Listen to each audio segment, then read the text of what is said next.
السلام علیکم فرینڈز، پیام عشق بائے جویریہ بلال پارٹ 3۔ میکسیکو سٹی کے نئے کلب کے کنسٹرکشن شروع ہو چکی ہے سر، اور آپ کی اٹلی کی جو میٹنگ ہے وہ کب تک فائنل کی جائے؟ حاتم اس کے سامنے کھڑا اس سے بات کر رہا تھا، جبکہ مصطفیٰ اپنی آفس کی چیئر پر بیٹھا ایک ہاتھ میں سگار پکڑے وقفے وقفے سے اس کا کش لیتے ہوئے اسے دیکھ رہا تھا۔ نہیں، اس کی ضرورت نہیں ہے، جن کے ساتھ میٹنگ ہے ان سے کہہ دو کہ یہاں آ کر مجھ سے مل لیں، اور اگر نہیں ملنا چاہتے تو یہ ان کی مرضی ہے۔ وہ اپنی بات کہتا اب لیپ ٹاپ کھول چکا تھا جہاں اسے کچھ ڈاکیومنٹس پڑھنے تھے۔ حاتم پہلے تو اس کی بات سن کر حیران ہوا، پر پھر اس کی بات پر ہاں میں سر ہلاتے وہاں سے جا چکا تھا۔ رات کے اندھیرے چاروں طرف پھیل چکے تھے، کچن کی کھڑکی سے کالے بادلوں سے ڈھکا آسمان صاف دکھائی دے رہا تھا۔ وہ کافی میکر میں اپنے لیے کافی بنا رہی تھی۔ کچھ دیر بعد کافی بنی تو وہ کافی کا ایک کپ نکال کر اس میں انڈیلنے لگی۔ رات کے 10 بج چکے تھے اور وہ ابھی تک گھر نہیں آیا تھا۔ آئرہ لانج میں آئی تو باہر سے ہارن کی آواز آئی۔ اس نے لانج کے کونے میں بنی کھڑکی سے دیکھا تو مصطفیٰ کی گاڑی پورچ میں داخل ہوئی، تو وہ گاڑی سے اتر کر اب اندر آ رہا تھا۔ فوراً سے جا کر صوفے پر بیٹھ کے ٹی وی آن کر چکی تھی، جس سے مصطفیٰ کو یہ نہ لگے کہ وہ اس کا انتظار کر رہی تھی، پر آئرہ کی بھول تھی۔ وہ اندر آیا تو محترمہ سامنے صوفے پر براجمان، ہاتھ میں ریموٹ پکڑے چینل چینج کرنے میں مصروف تھی۔ ٹی وی کے چینل مسلسل بدل رہے تھے۔ خیریت، کافی پی جا رہی ہے، کھانا کھایا تم نے؟ وہ آئرہ کے ساتھ بیٹھتا صوفے کے پیچھے سے ہاتھ لے جاتا اس کے کندھے کے پاس کر چکا تھا۔ آپ نے کھایا؟ اس کے الٹے جواب پر مصطفیٰ اسے گھور کر ایک نرم سی ٹکر اپنے ماتھے سے اس کے ماتھے پر مار کر پیچھے ہوا۔ آئرہ نے منہ پھیلا کر اپنا ماتھا مسلا۔ پہلے میں نے پوچھا۔ وہ کندھے اچکائے، اب ریموٹ اس کے ہاتھ سے لے کر ٹی وی بدل چکا تھا، ٹی وی بند کر چکا تھا۔ چلیں چلیں اٹھیں اور جا کر فریش ہوں، پتہ نہیں رات کو اتنی دیر گھر سے باہر کون رہتا ہے؟ یاد بھی ہوتا ہے کہ ایک ادھر لڑکی کو زبردستی اٹھا کر بیوی بنایا ہے آپ نے جو گھر میں بیٹھی۔ وہ ساتھ ساتھ سامنے والے صوفے کے کشن صحیح کرتے ہوئے بول رہی تھی، اور اپنی بات کے درمیان اسے تانا مارنا نہیں بھولی تھی۔ جب وہ بولتے بولتے ایک دم چپ کر گئی۔ جو گھر میں؟ وہ اسے سوالی نظر سے دیکھتے ہوئے بولا۔ آئرہ نے ایک دم اپنا چہرہ دوسری طرف کر کے آنکھیں زور سے میچ لی۔ اگر مصطفیٰ نے اس کی آنکھیں پڑھ لیں، اب وہ اسے یہ تو نہیں کہہ سکتی تھی کہ وہ اس کا انتظار کرتی ہے۔ کیا جو گھر میں کچھ بھی تو نہیں؟ بس جلدی آیا کریں، میں اکیلی ہوتی ہوں یہاں پر۔ اتنے بڑے بھوت بنگلے جیسا گھر بنایا ہوا ہے، وہ اسے کہتے ہوئے اٹھ کر کچن میں چلی گئی۔ اس کا نظریں چرانا، باتوں کو چھپانا، وہ سب سمجھ رہا تھا، پر جب تک وہ خود اپنے منہ سے اظہار نہیں کرے گی وہ اسے کچھ بھی نہ کہنے کا ارادہ کر چکا تھا۔ وہ آرام سے اٹھتے ہوئے اب فریش ہونے چلا گیا تھا۔ روم میں آتے ہی اپنے کپڑے لے کر نہانے چلا گیا۔ باتھ روم میں آ کر وہ آنکھیں بند کرتا شاور کھول چکا تھا۔ پانی سر پر پڑتے ہی مصطفیٰ کو خود میں ایک سکون سا اترتا ہوا محسوس ہوا۔ پانی کی بوندیں اس کے جسم سے ٹپک کر زمین پر گر رہی تھیں۔ وہ اپنے دونوں ہاتھ سامنے دیوار پر لگائے کھڑا تھا۔ اس کے کندھے کے مسلز اس وقت پیچھے سے اکٹھے ہوئے تھے۔ کچھ دیر بعد وہ شاور بند کر کے ٹاول اٹھاتا، بال سکھا کر اپنی بنیان پہن چکا تھا۔ مصطفیٰ نے جب اپنی آنکھیں کھول کر شیشے میں دیکھا تو وہ ایک پل کے لیے گھبرا گیا، پھر نفی میں سر ہلاتے ہوئے بولا، حد ہے اس لڑکی کی، مجھے دل کا مریض بنائے گی۔ پہلے وہ عجیب سا کھانا اور اب اس کارٹون کی تصویر۔ وہ اس تصویر کو شیشے سے اتار کر سائڈ پر پھینک چکا تھا، جو کسی بہت ہی خوفناک سے کارٹون کی پکچر تھی۔ ہاں جرم وفا دیکھیں کس پہ ہے ثابت۔ وہ سارے قطع کار سردار کھڑے ہیں۔ وہ سبز باغ کے چکر لگا رہا تھا، ہاتھ کمر پر باندھے ہوئے۔ وہ بس چل رہا تھا جب پیچھے سے اس کی آواز آئی، سنیں، یہ دیکھیں کتنا پیارا پھول ہے۔ وہ ایک گلاب کے پھول کے پودے کے پاس بیٹھی اس میں اگے گلاب کے پھول کو ہلکا سا پکڑ کر دیکھتے ہوئے بول رہی تھی۔ وہ قدم قدم چلتے ہوئے اس کے قریب آیا اور گلاب کا ایک پھول توڑ کر اس کے بالوں کے کیے ہوئے جوڑے پر لگا چکا تھا۔ یہ کیوں توڑ دیا؟ اسے درد ہوئی ہوگی، وہ ناراضگی سے کہتے پلٹ کر اس جگہ کو سہلانے لگی جہاں سے اس نے وہ پھول توڑا تھا۔ دیکھیں، وہ دوسرے پھولوں سے الگ ہو گیا۔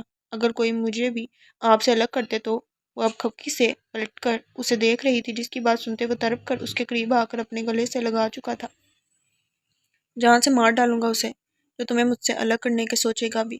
اسے زور سے خود میں بینچے جنونی لہجے میں بولا۔ اسے اپنے ساتھ لگائے وہ آنکھیں بند کیے نہ جانے کتنے ہی لمحے خاموشی سے کھڑا رہا، پر کچھ دیر بعد اس نے اپنی آنکھیں کھولی تو وہاں کوئی نہیں تھا۔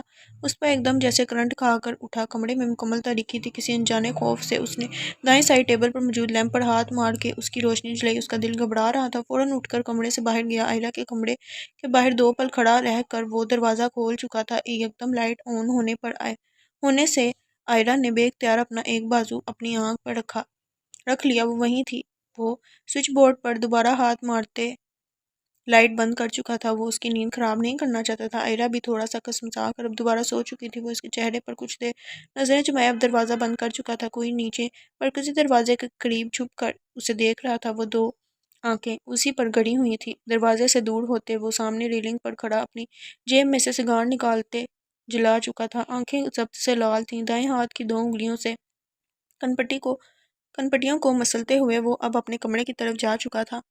دور دور تک نیلے سمندر کی لہریں تھیں۔ آج کے دن تو سورج پوری آب و تاب سے آسمان پر چمک رہا تھا۔ دور سے ایک سفید کروز کا منظر دکھائی دے رہا تھا جو دھیرے دھیرے پانی میں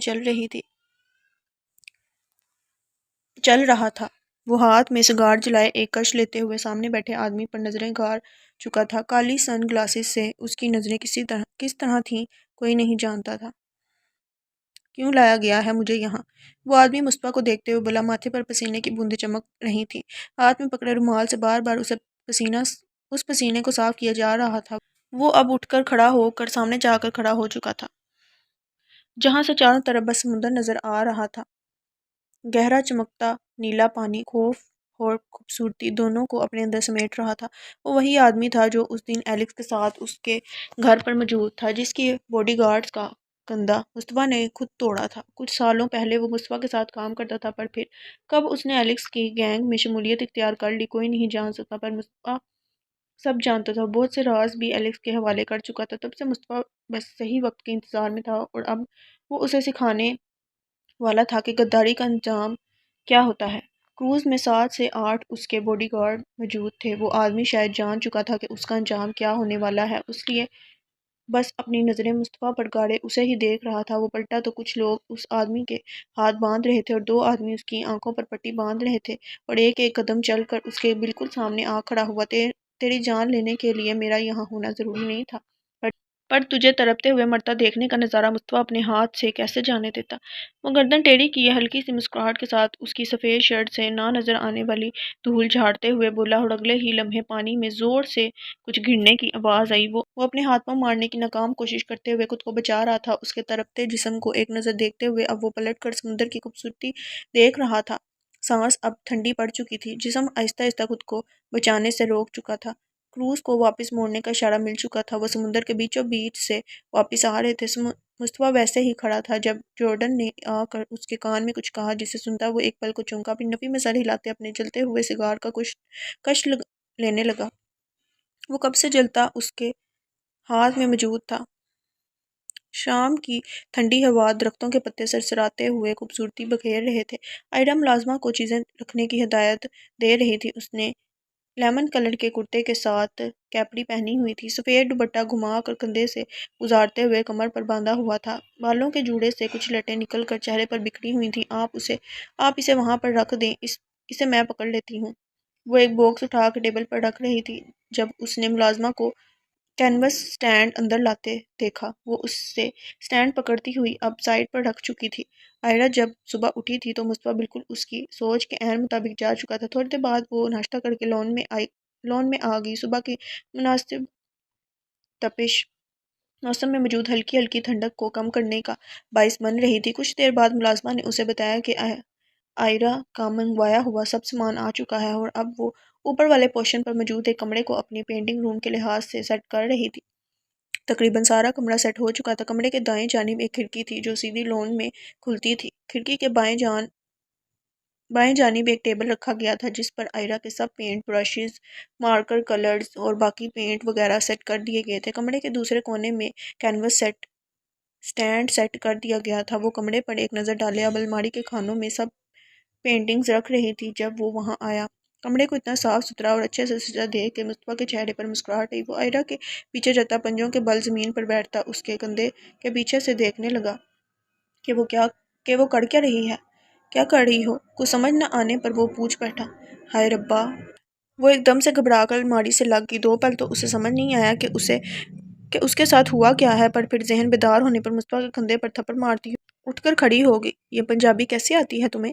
وہ آئرہ کو دیکھتے ہوئے پوچھ بیٹھا، کیونکہ میکسیکو میں رہنے والی لڑکی کو اتنے اچھے سے پنجابی کیسے آ سکتی ہے؟ وہ میرے ماما اور بابا پنجابی تھے۔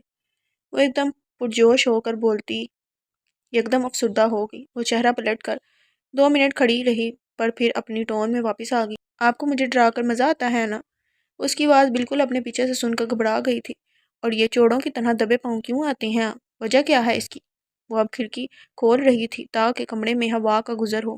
مصطفیٰ اس کو دیکھ رہا تھا۔ اس کا پل میں تولا پل میں ماشا روپ دیکھ کر وہ حیران ہوتا تھا، اور اب تو وہ دکھی بھی ہوئی تھی۔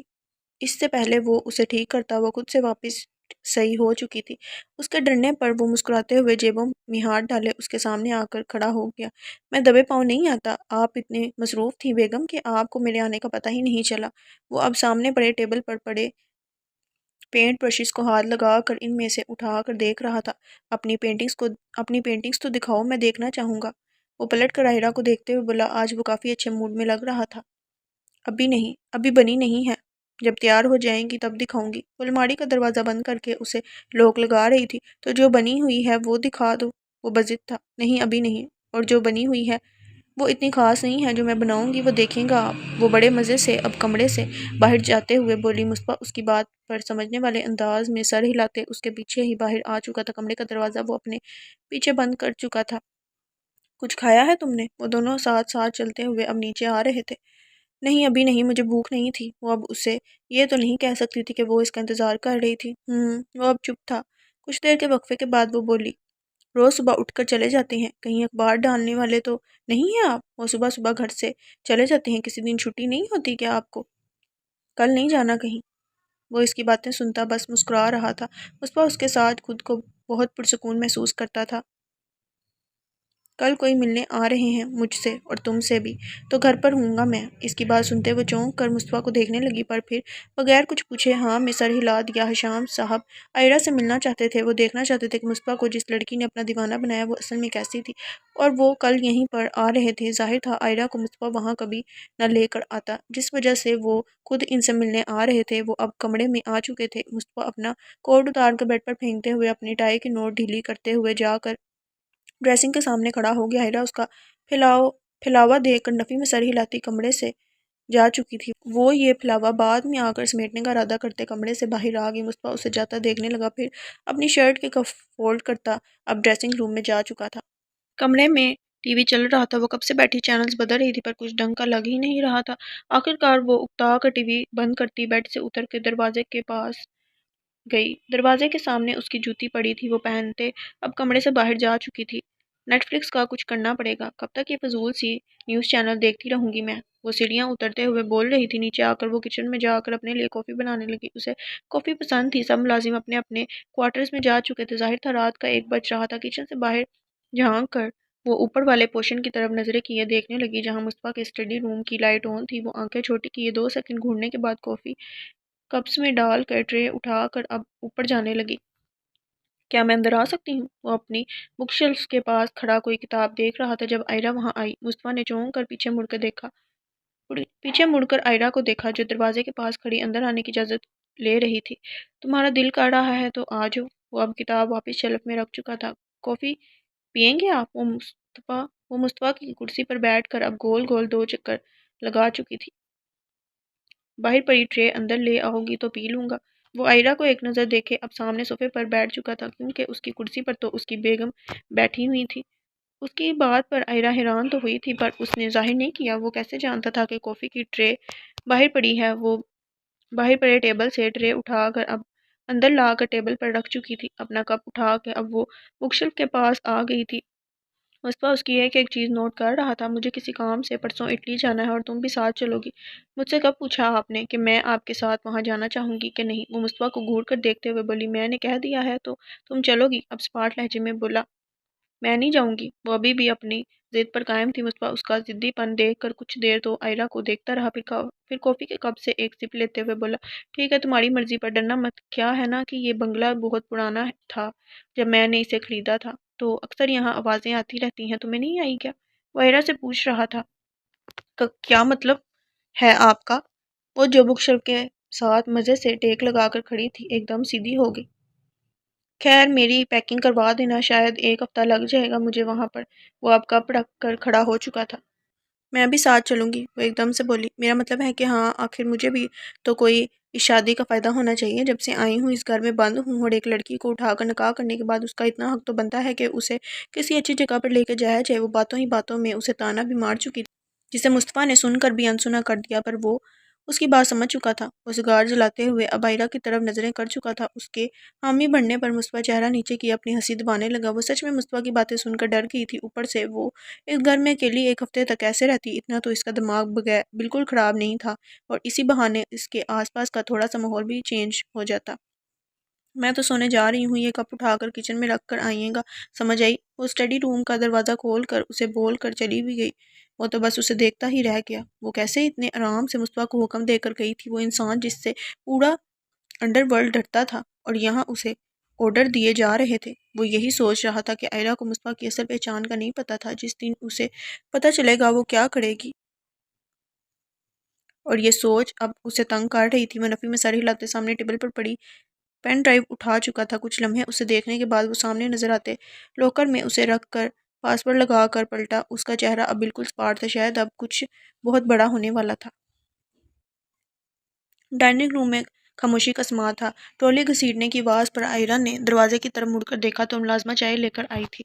وہ اس ملازمہ کے پاس اٹھ کر گئی جو ٹرالی گھسیٹ کر اندر لا رہی تھی۔ آئرہ اسے چائے ٹیبل پر رکھنے کا کہنے لگی۔ حشام صاحب اسے ہی دیکھ رہے تھے۔ مصطفیٰ ایک ضروری کال سننے باہر گیا تھا۔ آپ مصطفیٰ کو کب سے جانتی ہیں انکل؟ وہ چائے کا کپ انہیں پکڑاتے ہوئے بولی، اور اپنا کپ اٹھا کر سامنے ٹیبل پر رکھتے اب صوفے پر بیٹھ چکی تھی۔ حشام صاحب کپ سے ایک سپ لیے، چہرہ نیچے کیے مسکرائے، پھر آئرہ کو دیکھا۔ 18 سال کا تھا وہ جب یہاں آیا۔ ان کی بات سن کر آئرہ کو حیرانگی تو ہوئی تھی، پر وہ کچھ بولی نہیں۔ اس کی ایسی طبیعت سے یہ مت سمجھنا بیٹا کہ وہ کوئی بہت ہی پتھر دل انسان ہے۔ ہاں بنتا ضرور ہے پتھر دل لوگوں کو دکھانے کے لیے، پر بہت ہی کھلے دل کا اور نرم دل انسان ہے۔ وہ اب چائے کا کپ سامنے ٹیبل پر رکھ چکے تھے۔ ہاں وہ تو مجھے پتا ہے کتنے نرم دل ہیں۔ وہ ہلکی سی مسکراہٹ کے ساتھ منہ میں بڑبڑائی۔ کیا بیٹا؟ شام صاحب نے آئرہ کو دیکھتے ہوئے کہا۔ انہیں لگا جیسے وہ کچھ بولی۔ کیا؟ کچھ بھی تو نہیں انکل۔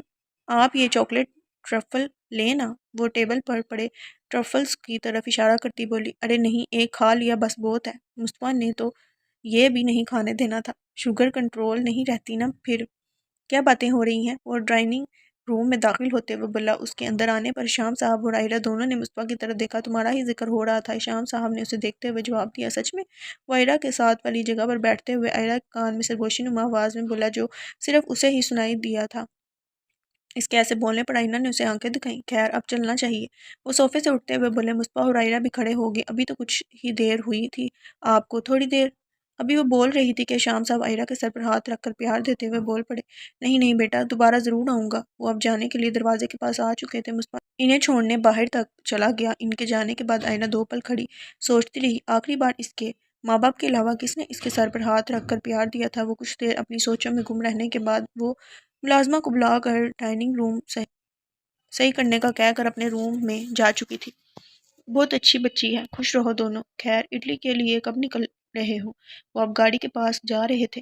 بس کل ہی نکلنا ہے، آئرہ بھی میرے ساتھ جائے گی، اسے اکیلا ہرگز نہیں چھوڑ سکتا میں۔ آپ جانتے ہیں وہ اب گاڑی میں بیٹھ رہے تھے۔ ڈرائیور آ کر دروازہ کھول چکا تھا۔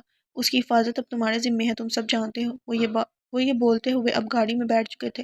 وہ مصطفیٰ کو شیشے سے ہی خدا حافظ کہتے اب گاڑی آگے بڑھوا چکے تھے۔ ان کے جانے کے بعد وہ حاتم کو اپنے ساتھ آنے کا اشارہ کرتے ہوئے اندر جا چکا تھا۔ حاتم جو مصطفیٰ کے پیچھے ہی کھڑا تھا، اس کے اشارے پر فوراً اس کے پیچھے گیا۔ کل کے لیے جہاز ایئرپلین ریڈی کروا دو، کل اٹلی کے لیے نکلنا ہے، اور یقیناً تم نے ان لوگوں کو ابھی تک انفارم نہیں کیا ہوگا۔ وہ حاتم کو دیکھتے ہوئے بولا۔ ہاں نہیں کیا، لیکن پرسوں تک تو آپ کا پلان کینسل تھا، آپ اب اچانک؟ وہ مصطفیٰ کو حیرانگی سے دیکھتے ہوئے پوچھ بیٹھا۔ میری مرضی؟ کیوں، کوئی پرابلم ہے کیا؟ وہ اب اپنی اسٹڈی ٹیبل کی کرسی پر بیٹھ چکا تھا۔ نہیں میرا وہ مطلب نہیں تھا مصطفیٰ، میں تو بس۔ ابھی وہ بول ہی رہا تھا وہ بول پڑا۔ بس کل سب ریڈی ہو جانا چاہیے، اور مجھے یہ بتاؤ کہ جارڈن کہاں پر ہے؟ وہ بات ختم کر کے اب دوسرا سوال کر رہا تھا اس سے۔ مجھے اندازہ نہیں ہے وہ کہاں ہے، وہ صبح سے ہی مجھے نظر نہیں آیا۔ وہ مصطفیٰ کو دیکھتے ہوئے بولا۔ خیر تم جا سکتے ہو۔ وہ سامنے ٹیبل پر پڑی فائل کو گھورتے ہوئے بولا۔ اس کی بات سن کر حاتم اب وہاں سے جا چکا تھا۔ مصطفیٰ نے دروازہ کھٹکھٹایا، پھر دھکیل دیا۔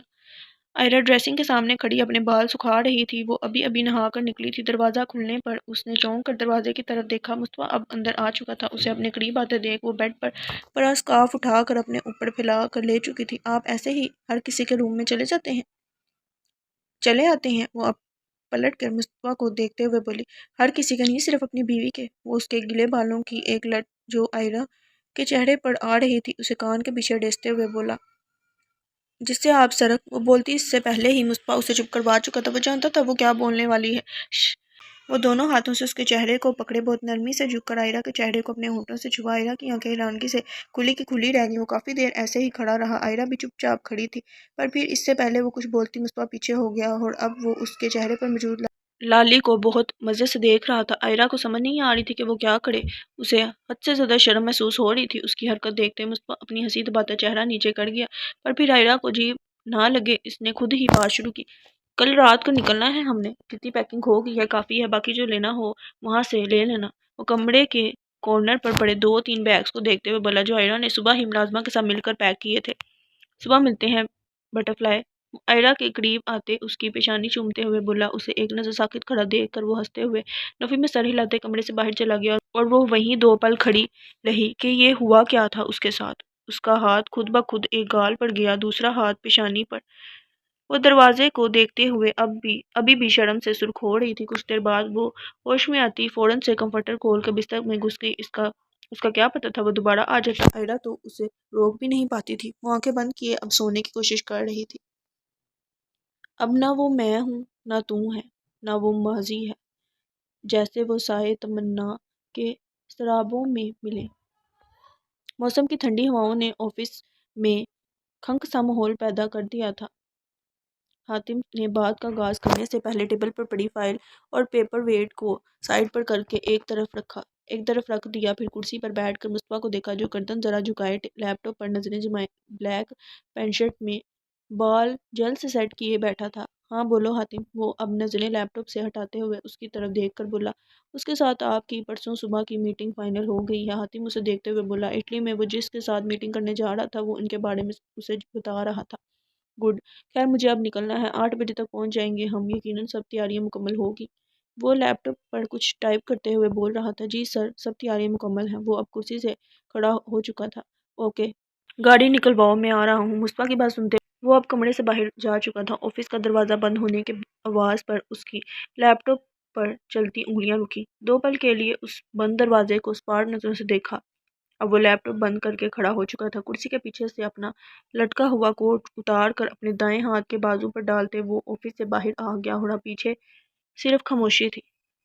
وہ کب سے بیڈ پر بیٹھی اپنے شوز کا ہک بند کرنے کی کوشش کر رہی تھی، پر وہ بند نہیں ہو رہا تھا۔ وہ تیار ہو چکی تھی، بلیک گھٹنوں تک آتی فراک اور جینز پہنے، بالوں کو سٹریٹ کر کے ایک کیچر سے باندھا ہوا تھا۔ ہلکے سے نیوڈ میک اپ کے ساتھ وہ بہت اچھی لگ رہی تھی۔ وہ اب دوبارہ سے بند کرنے کی کوشش کرنے لگی جب وہ اس کے کرنے سے پہلے ہی ہک پکڑ کر اسے بند کر چکا تھا۔ مصطفیٰ کا ہاتھ اس کے پاؤں پر تھا۔ دھیان کہاں ہے تمہارا؟ وہ اب ہک بند کر کے آئرا کی طرف نرم نظروں سے دیکھ رہا تھا جو حیرانگی سے اسے ہی دیکھ رہی تھی۔ یہ کیا کر رہی ہیں آپ؟ ایسے نہیں کرتے، چھوڑ دیں۔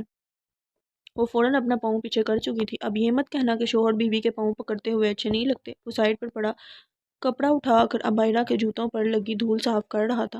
ہاں نہیں پکڑتے، کتنا عجیب لگتا ہے، پلیز مت کریں۔ وہ اب اسے التجائی نظروں سے دیکھتے ہوئے بولی۔ کیوں نہ کروں؟ میری بیوی ہو تم، میں جو مرضی کروں، اور یہ باتیں تمہارے دماغ میں آئی کہاں سے ہیں؟ وہ اب بیڈ پر اس کے ساتھ بیٹھ چکا تھا۔ وہ میں نے سنا ہے اور ماما بھی کہا کرتی تھی۔ وہ نظریں نیچے کیے منمنائی۔ سب کی اپنی مرضی ہوتی ہے، میں تو سب کروں گا، اور میں بھی یہی چاہتا ہوں کہ تم مجھ پر جی بڑھ کر حکم چلاؤ بٹرفلائی۔ وہ اب اس کا ہاتھ پکڑ کر کھڑا کر چکا تھا۔ چلو بس چلتے ہیں، سامان ملازم لے آئے گا۔ وہ اور آئرا اب کمرے سے باہر آ گئے تھے۔ وہ اسے لیتے ہوئے باہر آیا تو گاڑی تیار تھی۔ اس نے آئرا کے لیے دروازہ کھولا تو وہ بھی آرام سے بیٹھ گئی۔ مصطفیٰ دوسری طرف سے آیا تو ڈرائیور نے اس کے لیے دروازہ کھولا تھا۔ اس نے بیٹھتے ہوئے ڈرائیور کو چلنے کا کہا تو وہ جی سر کہتے اب گاڑی چلا چکا تھا۔ جہاز تیار کھڑا تھا۔ ان کی گاڑی آ کر رکی تو حازم وہاں پہلے سے موجود تھا۔ آئرا اور حازم دونوں گاڑی سے اترے۔ ٹھنڈی ہوائیں اور رات کی چاندنی ماحول کو الگ سا بنا رہی تھی۔ مصطفیٰ جینز پر ڈارک گرین کلر کی شرٹ پہنے آئرا کے گرد بازو پھیلائے اسے ساتھ لیے جہاز کی طرف بڑھا۔ سب سامان رکھوا چکا ہوں سر۔ اوکے، تم بیٹھو، چلو۔ وہ اسے جہاز کی سیڑھیوں کی طرف جانے کا اشارہ کرتے ہوئے بول کر پلٹا پر ایک دم سے اپنی شرٹ پر گرفت محسوس ہوئی۔ مصطفیٰ نے مڑ کر دیکھا تو آئرہ نے بالکل بچوں کی طرح اس کی شرٹ کو مٹھی میں جکڑا ہوا تھا۔ مصطفیٰ نے اسے دیکھا جو بالکل اس کے سال لگ کر نظریں نیچے کیے کھڑی تھی۔ وہ اس کا ڈر سمجھ کر اسے اپنے سال لگا چکا تھا۔ دھیان رکھنا، وہ حاتم کو سپاٹ نظروں سے دیکھتے ہوئے بولا۔ آپ فکر نہ کریں، حاتم نے مصطفیٰ کو دیکھتے ہوئے مؤدبانہ انداز میں کہا، جسے سنتے اب وہ آئرہ کو لیے جہاز کی سیڑھیوں کی جانب بڑھ گیا۔ وہ آئرہ کا ہاتھ پکڑ کر اسے اندر لے آیا تھا تاکہ وہ بالکل نہ ڈرے۔ ان کے اندر داخل ہوتے ہی جہاز کا دروازہ بند ہو گیا۔ جہاز کا اندرونی منظر بہت خوبصورت تھا۔ ایک سائڈ پر کھڑکی کے ساتھ بنی 2 سیٹیں، ان کے سامنے سے چھوٹا سا ٹیبل، سامنے ایک فینسی سا چھوٹا فریزر اور بائیں جانب بھی سیٹیں بنی ہوئی تھیں۔ آئرہ تو جہاز کے اندر کا منظر دیکھ کر حیران رہ گئی تھی۔ اس نے آج تک اس طرح کا منظر کسی جہاز میں نہیں دیکھا تھا۔ وہ آرام سے آ کر سامنے نظر آتی سیٹ پر بیٹھ چکی تھی۔ مصطفیٰ نے اس کے ساتھ والی سیٹ پر بیٹھ کر جھک کر آئرہ کی سیٹ بیلٹ باندھی۔ وہ بالکل اس کے قریب تھا۔ آئرہ کی سانسوں کی تپش مصطفیٰ کو اپنے چہرے پر پڑتی محسوس ہو رہی تھی۔ آئرہ اپنی طرف سے سانس روکے بس اسی کو دیکھ رہی تھی جو اب بیلٹ باندھ کر اپنی سیٹ بیلٹ باندھ رہا تھا۔ جہاز اب رن وے پر آہستہ آہستہ چلنا شروع ہو چکا تھا، جسے محسوس کرتے آئرہ نے فوراً آنکھیں بند کرتے مصطفیٰ کا بازو زور سے جکڑ لیا تھا۔ مصطفیٰ اس کا ڈر محسوس کرتے، اس کے گرد بازو کا حصار بناتے اپنے سال لگا چکا تھا۔ اگلی کچھ ہی دیر میں جہاز اڑان بھر گیا۔ وہ دنیا کی بلندیوں سے اونچائیوں پر موجود ایک دوسرے کے قریب بیٹھے تھے۔ آنکھیں کھولو بٹرفلائی، وہ اس کے بال کانوں کے پیچھے ڈھیستے ہوئے بولا۔ جو آنکھیں بند کیے ہوئے تھی وہ بند آنکھوں سے ہی دائیں بائیں سر ناں میں ہلا کے اسے آنکھیں نہیں کھولنے کا کہہ چکی تھی۔ دیکھو تو کتنا خوبصورت لگ رہا ہے۔ اس کے کسی چیز کو خوبصورت کہنے پر آئرہ نے بے اختیار آنکھیں کھولیں تو اس کی نظریں مصطفیٰ کی نظروں سے ٹکرائیں۔ وہ جانے کب تک ایک دوسرے میں کھوئے رہے تھے۔ جب وہ ہوش میں آتی اس سے پوچھ بیٹھی، کیا خوبصورت لگ رہا ہے؟ وہ کسی معصوم بچے کی طرح اسے سوال کر رہی تھی جو اسے ہی دیکھتا جا رہا تھا۔ اس کے پوچھنے پر وہ ہوش میں آتا، اپنے بالوں میں ہاتھ پھیرتا، اسے باہر دیکھنے کا اشارہ کر رہا تھا۔ آئرہ نے ابھی بھی اس کا ہاتھ پکڑا ہوا تھا۔ وہ تھوڑا سا کھڑکی کی طرف جھکتی وہاں سے دیکھنے لگی۔ جہاز کے شیشوں سے باہر جگمگاتی شہر کی روشنیاں اور مناظر نظر آ رہے تھے۔ وہ بہت خوبصورت منظر تھا۔ وہ دیکھ رہی تھی جب مصطفیٰ آرام سے اٹھتا، اسے چھوٹے سے فینسی فریزر کے پاس کیا، اسے کھول کر اس میں سے کچھ جوسز نکالے۔ ظاہر تھا ڈرنک تو کر نہیں سکتا تھا وہ اپنے اور اس کے لیے جوس 2 گلاس میں ڈال کر۔ اب وہ آئرہ کو پکڑانے اس کے پاس آیا۔ اب تو ڈر نہیں لگ رہا؟ وہ گلاس اس کے سامنے کیے پوچھ رہا تھا، جس کے جواب میں وہ ناں میں سر ہلاتی گلاس پکڑ چکی تھی۔ اب میں ٹھیک ہوں، وہ مسکرا کر کہتی جوس کا سپ لیتے ہوئے بولی۔ ویسے ہم کب تک پہنچ جائیں گے؟ اور کیا ساری رات انہی کرسیوں پر بیٹھے رہیں گے؟ مطلب کمفرٹیبل تو ہیں پر میری کمر اکڑ جائے گی، وہ مصطفیٰ سے پوچھ رہی تھی جو سامنے بیٹھا چہرہ تھوڑا سا جھکائے موبائل پر کچھ ٹائپ کر رہا تھا۔ آئرہ کو تو بس اس چیز کی پریشانی ہو رہی تھی کہ کیا وہ ایسے ہی سوئیں گے؟ مصطفیٰ اس کی بات سنتے مسکرایا، چہرہ ابھی بھی جھکا ہوا تھا۔ پھر اس نے آئرہ کو دیکھتے ہوئے دائیں جانب بنے ایک چھوٹے سے دروازے کی طرف آنکھوں سے اشارہ کیا، جسے دیکھتے آئرہ نے پیشانی پر بل ڈالے اس سے دروازے کی طرف دیکھا۔ اپنے ہاتھ میں پکڑا گلاس سامنے ٹیبل پر رکھتے وہ اٹھ کر اس دروازے کی جانب گئی۔ دروازے کا ہینڈل گھماتے ہی اس نے جیسے ہی اسے کھولا وہ حیران ہو گئی۔ وہ حیرانگی سے پلٹ کر مصطفیٰ کو دیکھنے لگی جو اسی کو دیکھ رہا تھا۔ یہ اتنا بڑا روم یہاں پر، اور یہ بیڈ! اس نے دروازہ کھول کر دیکھا تو سامنے ایک ڈبل بیڈ تھا جس کے دونوں سائڈ ٹیبل موجود تھے، اور سامنے ایک خوبصورت سا واش روم بنا ہوا تھا۔ وہ اب آرام سے بیڈ پر بیٹھ چکی تھی۔ مصطفیٰ اسے پرسکون بیٹھا دیکھ کر اب مطمئن تھا۔ جو دروازے کے ساتھ ٹیک لگائے اپنے ہاتھ باندھے کھڑا اسے ہی دیکھ رہا تھا۔ یہ ٹی وی تو آن کر دیں، میں بور ہو رہی ہوں، وہ سامنے لگی LED کی طرف اشارہ کرتے ہوئے بولی۔ جی بیگم، جیسا آپ کہیں۔ وہ اس کی بات سنتا ٹی وی آن کر چکا تھا۔ آپ سے ایک بات پوچھوں؟ وہ ٹی وی آن کر کے پلٹا تو آئرہ اسے سوالیہ نظروں سے دیکھتے ہوئے بولی۔ پوچھو، وہ پلٹ کر بولا۔ آپ کیا کام کرتے ہیں؟ مطلب اتنا سب کچھ؟ ایک بزنس مین کے لیے یہ سب اتنی عام بات نہیں ہے، وہ بول رہی تھی جب مصطفیٰ کا چہرہ سپاٹ ہو چکا تھا۔ اس سے تمہارا کوئی لینا دینا نہیں ہے، بس ایک بات جان لو، میں جو بھی کرتا ہوں بالکل ٹھیک کرتا ہوں، تو اگر تمہیں زندگی میں کبھی بھی میرے خلاف کوئی بات سننے کو ملی تو سب سے پہلے آ کر تم مجھ سے سوال کرو گی، نہ کہ بغیر سچ یا جھوٹ کو جانے کوئی بھی فیصلہ لو گی۔ وہ آئرہ کے پاس بیڈ پر بیٹھے اسے سمجھا رہا تھا جسے وہ بہت غور سے سن رہی تھی، پر وہ اس کی بات پر عمل کرتی یا نہیں یہ تو وقت ہی بتاتا۔ وہ اب باہر جا کر بیٹھ چکا تھا۔ مصطفیٰ کے ٹیبل پر کوئی ڈاکیومنٹس کھلے ہوئے تھے جو وہ باری باری پڑھ رہا تھا۔ آئرہ اندر بیٹھی ٹی وی دیکھتے ہوئے کوئی سنیکس کھا رہی تھی۔ وہ پلٹ کر اسے ٹی وی میں مگن دیکھ کر اب دوبارہ اپنے کام میں لگ چکا تھا۔ وہ وہ کافی دیر سے کام کر رہا تھا، اب اس کی آنکھیں درد کرنے لگی تھیں۔ مصطفیٰ نے وہ سارے ڈاکیومنٹس اکٹھے کر کے سامنے پڑے بیگ میں رکھ دیے اور اٹھ کر روم میں آ گیا۔ وہ اندر آیا تو آئرہ سو چکی تھی، ٹی وی ویسے ہی آن تھا۔ اس نے ٹی وی بند کر کے اپنی شرٹ اتار کر سائڈ پر رکھی اور بیڈ کے پاس آیا تو محترمہ نے پہلے سے ہی کشنز کی ایک لائن درمیان میں بنا کے اس کی جگہ رکھی ہوئی تھی۔ وہ تو سوچ رہا تھا آئرہ اسے یہاں سونے بھی نہیں دے گی، پر وہ اتنی ظالم نہیں تھی جتنی وہ اس سے شروع میں لگی تھی۔ وہ جوتے اتارتا اب بیڈ پر بیٹھ کر اپنی گھڑی اتار کے سائڈ پر رکھ کر آئرہ کا کمفرٹر اس کے اوپر اچھے سے دے کر وہ اب خود بھی سونے کے لیے لیٹ چکا تھا۔ آئرہ کا ایک ہاتھ اپنے ہاتھ پہ پکڑ کر چومتے ہوئے وہ اسے ویسے ہی پکڑے اب سونے کی کوشش کرنے لگا اور کچھ ہی دیر میں نیند اس پر مہربان ہو گئی تھی۔ اس کی آنکھ کھلی تو سامنے موجود کھڑکی سے بادلوں کا منظر صاف دکھائی دے رہا تھا۔ سفید خوبصورت بادل وہ بادلوں کے اوپر تھے۔ کچھ دیر یہ حسین نظارہ دیکھنے کے بعد وہ اٹھنے لگی تو اپنے ہاتھ پر گرفت محسوس ہوئی۔ آئرہ نے چونک کر اپنی سائڈ پر دیکھا تو مصطفیٰ گہری نیند میں اس کا ہاتھ پکڑے اپنے چہرے کے نیچے رکھ کر سویا ہوا تھا۔ وہ اسے دیکھ رہی تھی۔ وہ سوتے ہوئے کوئی معصوم بچہ لگ رہا تھا، ماتھے پر بکھرے بال بچوں کی طرح کمفرٹر اوڑھے۔ وہ آئرہ کو لگا ہی نہیں کہ یہ ہر وقت سنجیدہ رہنے والا شخص ہے۔ وہ اپنے دوسرے ہاتھ سے اس کے ماتھے سے بال ہٹائے اسے مسکرا کر دیکھ رہی تھی۔ پچھلے 2 مہینوں میں وہ مصطفیٰ کو جاننے لگی تھی۔ جتنا پتھر دل وہ بنتا تھا اتنا تھا نہیں، یا شاید وہ صرف اس کے لیے ہی نرم تھا۔ زیادہ پیار آ رہا ہے مجھ پر، وہ اسے دیکھ رہی تھی۔ جب وہ آنکھیں کھولے ایک دم سے بولا۔ اس کی بات سن کر آئرہ 2 منٹ کے لیے گھبرا گئی۔ مطلب وہ جاگ رہا تھا یا ابھی جاگا تھا؟ زیادہ خوش فہمیاں پالنے کی ضرورت نہیں ہے۔ وہ اپنا ہاتھ آرام سے اس کی گرفت سے نکالتے ہوئے بولی، تو اتنے پیار سے دیکھا کیوں جا رہا تھا؟ وہ اٹھنے لگی تو مصطفیٰ نے اس کا ہاتھ پکڑ کر دوبارہ سے اپنے ساتھ بٹھاتے ہوئے پوچھا۔ اس کی آنکھیں نیند اور شرارت سے بڑی ہوئی تھیں۔ ہاں تو دیکھ رہی تھی، شوہر ہیں میرے، دیکھوں گی میں، آپ کو کوئی پرابلم ہے؟ وہ بھی مصنوعی غصے سے ناک چڑھا کر مصطفیٰ کو دیکھتے ہوئے بولی۔ وہ اپنی ہنسی چھپا رہی تھی اور یہ بات وہ اچھے سے جانتا تھا۔ اس کے جواب پر وہ بے اختیار ہنس پڑا۔ 2 پل کے لیے تو وہ بھی لاجواب ہو گیا تھا۔ وہ جانتا تھا آئرہ آہستہ آہستہ اس رشتے کو قبول کر رہی ہے اور یہ بات اس کے لیے بہت پرسکون تھی۔ جہاز لینڈ کر چکا تھا۔ وہ مصطفیٰ کے ساتھ دروازے کے پاس آ گئی جو اگلے ہی لمحے کھل چکا تھا۔ روم شہر کی سردیوں کی ٹھنڈی ہوائیں اور صبح کا کھلا نیلا آسمان موسم کو خوشگوار بنا رہا تھا۔ وہ سن گلاسز لگائے آئرہ کے ساتھ باہر نکلا۔ سیڑھیوں سے اترتے ہوئے اب وہ نیچے آ گئے تھے۔ کیسا ہے میرا دوست؟ ایک شخص مصطفیٰ کے گلے لگتے ہوئے بولا۔ میں ٹھیک، تو سنا فارس؟ مصطفیٰ مسکرا کے بولا۔ فٹ فاٹ؟ وہ ہنستے ہوئے بولا۔ السلام علیکم بھابی۔ وہ اب آئرہ کو دیکھتے ہوئے نرم سی مسکراہٹ سے بولا جو مصطفیٰ کا ہاتھ پکڑے کھڑی تھی۔ وعلیکم السلام۔ اس نے سوالیہ نظروں سے مصطفیٰ کی طرف دیکھا کہ جیسے پوچھ رہی ہو یہ کون ہے؟ یہ میرا بچپن کا دوست ہے فارس، کچھ سال پہلے ہم دونوں اکٹھے یہاں آئے تھے، وہ بولا۔ فارس ہنس دیا۔ اچھا چلو اب نکلتے ہیں، تمہاری کل میٹنگ بھی ہے، آج کے دن ریسٹ کر لو۔ وہ لوگ اب گاڑی میں بیٹھ چکے تھے۔ کچھ ہی دیر میں گاڑی روم کی سڑکوں پر بھاگ رہی تھی۔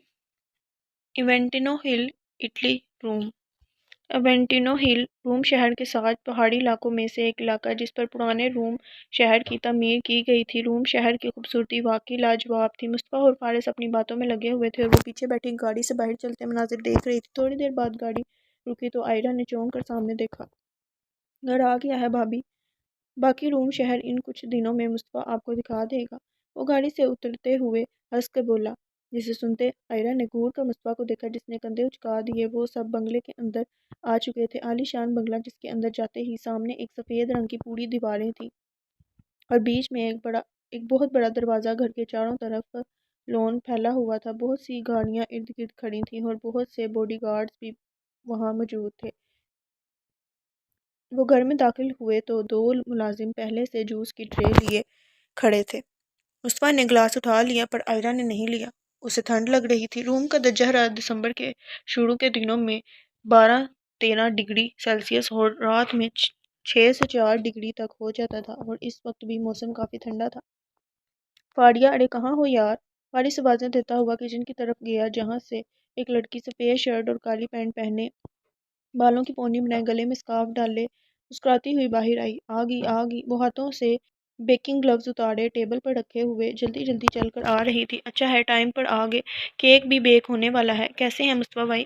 وہ مصطفیٰ سے سلام لیتی اب عائرہ سے گلے مل رہی تھی۔ اس کے اتنے پیار سے ملنے پر عائرہ بھی خوش ہوتے مسکراتے ہوئے فاریہ سے گلے ملی۔ فاریہ فارس کے ساتھ ہی یونیورسٹی میں پڑھتی تھی۔ فاریہ فارس اور مصطفیٰ اکٹھے ہی پڑھتے تھے، پھر کچھ عرصے بعد فارس نے فاریہ سے شادی کر لی، تب سے وہ لوگ اٹلی شفٹ ہو گئے تھے۔ اس سے پہلے وہ میکسیکو میں ہی رہتے تھے، پر شادی کے بعد یہاں شفٹ ہونا ان کا اپنا فیصلہ تھا۔ یہ عائرہ ہے نا، کتنی پیاری ہے ماشاءاللہ۔ وہ اسے سال لیتی ہوئی صوفے پر بیٹھ چکی تھی۔ آپ لوگ فریش ہو لیں، کھانا بس تیار ہی ہے، میں لگواتی ہوں بس۔ ارے نہیں، ہم فریش ہیں، میں بھی آپ کی مدد کروا دیتی ہوں۔ نہیں نہیں بھائی، مہمان ہو تم، اب تم سے کہوں میری مدد کرو، اور تمہیں تو پتہ ہی ہے میں نے کون سا خود کرنا ہوتا ہے، بس ملازمہ کو ہی کہنا ہوتا ہے۔ وہ آخری بات عائرہ کے کان میں بولی، جسے سن کر وہ بھی ہنس پڑی۔ مصطفیٰ اور فارس انہیں ایک دوسرے سے باتیں کرتا دیکھ کر جانے لگے تھے کہ فاریہ بولی، سنیں، حنان اٹھ گیا ہے، اسے پیچھے میں نے بیبی کوٹ میں بٹھایا ہوا ہے، اس کا خیال رکھیے گا۔ وہ فارس کو حکم دے کر عائرہ کو اپنے ساتھ لیے جا چکی تھی۔ ظاہر تھا وہ بیچاری اکیلی بیٹھی کیا کرتی، جو حکم وہ بھی تابعداری سے اس کی بات سنتا۔ مصطفیٰ کے ساتھ گھر کے پچھلی طرف آ گیا تھا۔ آسمان نیلا تھا، سامنے ہی بہت بڑا سوئمنگ پول بنا ہوا تھا جس کے ارد گرد سوئمنگ سیٹ لگائی گئی تھی۔ ایک شیڈڈ جگہ کے نیچے ایک ایل شیپ صوفہ رکھا گیا تھا جس کے سامنے ایک ٹیبل پڑا تھا، سائیڈ میں موجود ایک بیبی کوٹ رکھا گیا تھا۔ تجھے کیا لگتا ہے مصطفیٰ، عائرہ کو جب یہ پتہ لگے گا وہ کیسا برتاؤ کرے گی؟ اور جہاں تک میرے اور فاریہ کی بات ہے، اس کے بابا ان چیزوں میں انوالو تھے، وہ سب جانتی تھی اس بارے میں۔ بے شک ہم باقیوں کی نسبت ویسے نہیں ہیں جیسے مافیا کے بندے ہوتے ہیں، پر ہم ہیں تو اسی دنیا میں نا۔ بابا جی بابا کی جان۔ وہ بچہ فارس کی داڑھی پر ہاتھ مارے اپنی توتلی زبان میں بولا، آج عائرہ ہے، کل کو ظاہر ہے تمہارے بچے بھی ہوں گے۔ میں میکسیکو سے اس لیے آیا تھا تاکہ ان سب چیزوں سے دور ہو کر ایک نئی زندگی شروع کروں، اور وہ میں نے کی بھی، اپنا بزنس سٹارٹ کر دیا، سب کچھ ہو گیا، اور صرف تیری حد تک اس کام میں محدود رہ گیا۔ پر تم جانتے ہو دشمنوں کو اب شاید ہمارے یہاں ہونے کی بھی بھنک پڑ چکی ہے، اس لیے میں جلد سے جلد یہاں سے شفٹ ہو جانا چاہتا ہوں۔ حنان اور فاریہ پر کسی قسم کا رسک نہیں لے سکتا میں، وہ بولتے ہوئے بار بار حنان کا ہاتھ اس کے منہ سے نکال رہا تھا جو وہ بار بار منہ میں لے رہا تھا۔ اسے مجھے تو مصطفیٰ اس کی باتیں سن تو رہا تھا، پر وہ سمجھ بھی رہا تھا یا نہیں یہ وہ نہیں جانتا تھا۔ اس کے حنان کو مانگنے پر فارس نے اسے مصطفیٰ کی گود میں دے دیا۔ شکر ہے اس کی ناک تیرے پر نہیں گئی، وہ حنان کو چومتے ہوئے بولا۔ اس کی بات پر فارس اپنی ناک پر پکڑ کر دیکھنے لگا کہ اس کی ناک میں ایسی کیا خرابی تھی۔ سر میڈم کہہ رہی ہیں کھانا لگ گیا ہے، آپ لوگ آ جائیں، ایک نوکر وہاں آ کے انہیں بتا کر جا چکا تھا، جسے سنتے اب وہ دونوں بھی کھانا کھانے کے لیے چلے گئے۔